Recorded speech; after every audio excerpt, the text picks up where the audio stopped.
Hi ആൾ. നമ്മുടെയൊക്കെ ജീവിതത്തിലെ എല്ലാവരും അല്ലേ, ബാക്ക് ടു സ്കൂൾ എന്ന് പറയുന്ന, സ്കൂളിലേക്ക് ആദ്യമായിട്ട് പോകുന്നൊരു നിമിഷം എന്ന് പറയുന്നത് നമുക്ക് നമ്മുടെ ജീവിതത്തിലെ ഒരു പുതിയ ചവിട്ടുപടി എന്നൊക്കെ വേണമെങ്കിൽ പറയാം അല്ലേ. നമ്മുടെ ഒരു മൈൽ സ്റ്റോൺസ് ഒക്കെയാണ്. നമ്മൾ ഉയരങ്ങളിലേക്ക് എത്താനുള്ളതിൻ്റെ ഒരു ചെറിയൊരു തുടക്കം മാത്രം. ഇപ്പോൾ ഒരാൾ ഡോക്ടർ ആവണം, എൻജിനീയർ ആവണം എന്നൊക്കെ ഉള്ള തീരുമാനങ്ങൾ എടുക്കുന്നത് പോലും ആ ഒരു ആദ്യാക്ഷരം കുറിച്ച് സ്കൂളിലേക്ക് വലതുകാല് വെച്ച് കയറുക എന്നുള്ള നിമിഷമാണല്ലേ. എല്ലാവരും, നമ്മൾ ഒരു ഭൂരിപക്ഷം 99% ആളുകളും സ്കൂളിൽ പോകാനും പഠിക്കാനും ഉയരങ്ങളിലെത്താനും ആഗ്രഹിക്കുന്നവരാണ്. അല്ലാത്തവരായിട്ട് ആരും തന്നെ ഉണ്ടാവില്ല. അപ്പോൾ എൻ്റെ മോളുടെ ഫസ്റ്റ് ഡേ ആണ് സ്കൂളിൽ. പുള്ളിക്കാരി ഭയങ്കര എക്സൈറ്റഡൊക്കെ ആയിരുന്നു. സ്കൂളിൽ പോകണം, പഠിക്കണം, ഫ്രണ്ട്സ് ഉണ്ടാവും എന്നൊക്കെ പറഞ്ഞാണ് വീട്ടിൽ നിന്ന് ഇറങ്ങിയത്. അപ്പോൾ ഞങ്ങൾ കൊണ്ടിറങ്ങിയിട്ടുണ്ട്.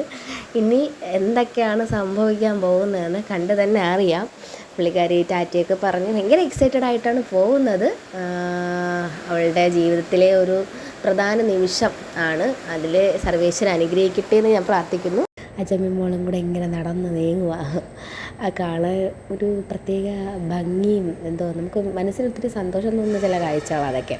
അതായത് ഇപ്പോൾ ഒരു കുഞ്ഞുണ്ടായി, ആ കുഞ്ഞ് സ്കൂളിൽ ആദ്യാക്ഷരം പഠിച്ച് സ്കൂളിലേക്ക് പോകുന്നതെന്ന് പറയുന്നത് ആസ് എ മദർ അത് എന്നെ സംബന്ധിച്ചിടത്തോളം ഏറ്റവും ഭയങ്കര പ്രൗഡായിട്ടുള്ളൊരു ടൈമായിരുന്നു. പക്ഷെ അവസാന നിമിഷം മിഴിയെല്ലാം കുളമാക്കി. കാവടി തുള്ളി പോയതാ. കരഞ്ഞ് വിളിച്ച് ലാസ്റ്റ് ഓടി ഇങ്ങ് വന്നിട്ട് ഇനി പോകുന്നില്ല എന്നൊക്കെ പറഞ്ഞ് വന്ന് എൻ്റെ അടുത്തിരിക്കുന്ന ഇരിപ്പാണ്. പിന്നെ അമ്മ വീണ്ടും ഒന്നുകൂടെ ക്ലാസ്സിലേക്ക് കൊണ്ടിരുത്തി. അവളുടെ ഓരോ കാര്യങ്ങളൊക്കെ പറഞ്ഞ് കുറച്ചുകൂടി കരച്ചിലൊക്കെ മാറ്റാനുള്ള ശ്രമം നടത്തുക, ഫോട്ടോസൊക്കെ കാണിച്ച്. പക്ഷെ മിഴിയൊക്കെ ശ്രദ്ധിക്കുന്നുണ്ടെങ്കിലും ക്ലാസ്സിലിരിക്കാനുള്ളത്ര സന്തോഷമില്ല. കണ്ടോ, പിന്നെ കിടന്ന് ഭയങ്കര കരച്ചിലായിരുന്നു. കരഞ്ഞവിടെ ബഹളമായിരുന്നു. സ്കൂള് തകർത്തു. അവിടുത്തെ ഫാദറൊക്കെ വന്നിട്ട് സമാധാനിപ്പിക്കുകയൊക്കെ ചെയ്തു. പിന്നെ അവിടെ ടോയ്സൊക്കെ ഉണ്ടായിരുന്നു. അപ്പോൾ ടോയ്സൊക്കെ കൊടുത്തൊന്ന് നമ്മൾ ശ്രമിച്ചു.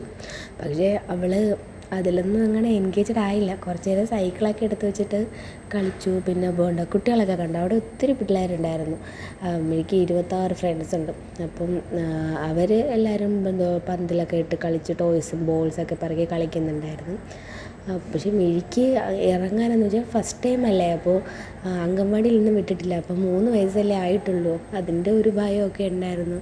ആൾ ടെൻഷനായിരുന്നു, എന്ത് ചെയ്യണമെന്നുള്ള ഒരു കൺഫ്യൂഷൻ എല്ലാം കൂടെയൊക്കെ കണ്ടിട്ട്.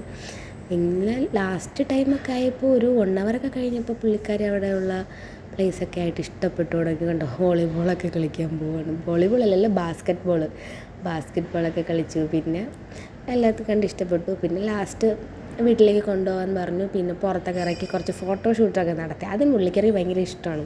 ഫോട്ടോ എടുക്കണമെന്ന് പറഞ്ഞാൽ ഏത് പോസിന് വന്നവിടെ നിന്നോളും. അങ്ങനെ ഞാൻ പിന്നെ സമാധാനിപ്പിക്കാൻ പിടിച്ച് കുറച്ച് ഫോട്ടോസൊക്കെ എടുത്ത് അവിടെ കൊണ്ടൊക്കെ നിർത്തി. പലയിടത്തും കണ്ടല്ലോ ഫോട്ടോ എടുക്കാൻ വന്ന് നിൽക്കുന്നത്. മിഴിയുടെ പുതിയ ഫ്രണ്ടാണ് കേട്ടോ. മിഴിയൊരു ചെറിയൊരു സ്മൈലൊക്കെ കൊടുത്തിട്ടുണ്ട്. കുറച്ച് പാടാണ് മിണ്ടി വരാനൊക്കെ. അങ്ങനെ ഫോട്ടോ എടുക്കാനൊക്കെ കൊണ്ട് നിർത്തി. പുള്ളിക്കാരി ഹാപ്പി ആയി. ഇനിയിപ്പോൾ നാളെ സ്കൂളിൽ കൊണ്ടുവിടുമ്പോൾ എന്താണ് അവസ്ഥയെന്ന് കണ്ടറിയാം. അപ്പോൾ ഇതുവരെ ഉള്ളൂ. ബൈ. Thanks for watching.